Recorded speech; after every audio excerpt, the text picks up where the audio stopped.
Okay, I know this is the part of the program you've all been waiting for. This is really, and I'm so glad to see so many of you still here. Let's give ourselves a round of applause. Now, I was thinking, what would be a good way to reward everyone who's still here at the end of the day? I don't know what it would be. Another talk by me. And a paycheck. Thank you. Didn't you get a paycheck today? All right. And so what there has been a lot of discussion. And as I said this morning in trying to introduce it, we're trying to figure out what would be the best approach. And obviously, an event of this magnitude, which is an initial event, leaves a lot of questions unanswered, and that's the nature of the event. In fact, the nature of the event is to find the questions that should be answered. And those questions are very deep and far-reaching, and they require a lot of data.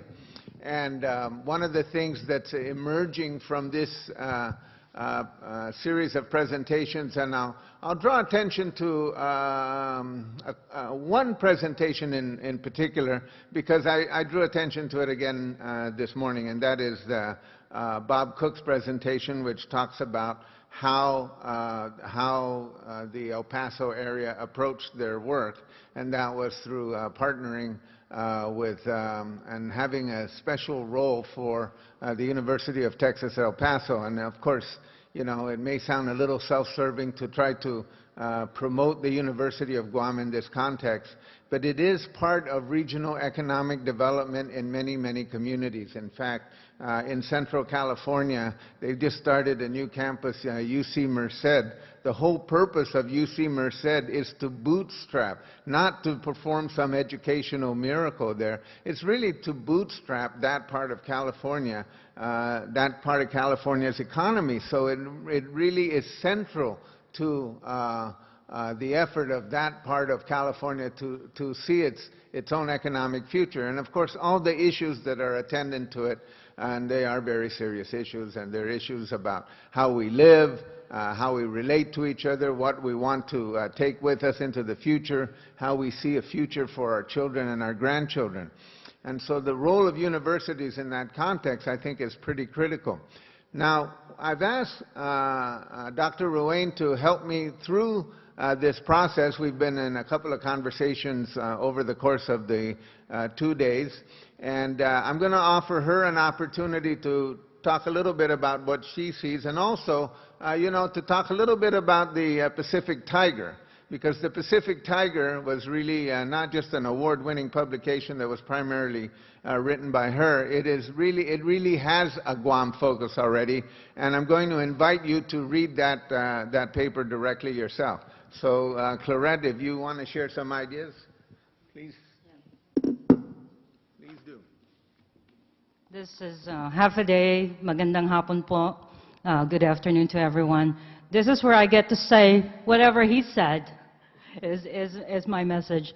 But thank you so much for the opportunity to share the stage with President Underwood, to summarize this wonderful event, all the ideas, all the discussions, all the tough questions that we've gotten.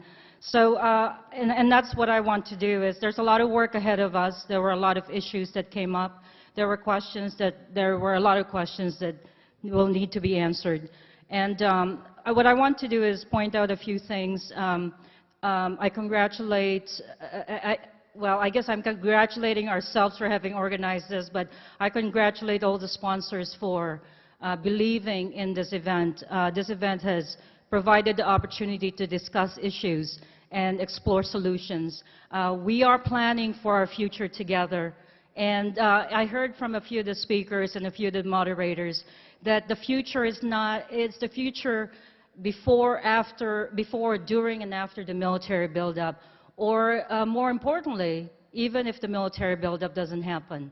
I think the Guam economy has been in a relatively has a lot of promise for growth, but has not really achieved its potential since 1996. It continues to be an undiversified economy. Tourism is a very important contributor to the economy, and we'd like to continue to have that as a strong component of the economy. But the danger is that if you have three things going for you in an economy that's too undiversified, we're talking tourism, we're talking military, and we're talking the local economy. There has to be more.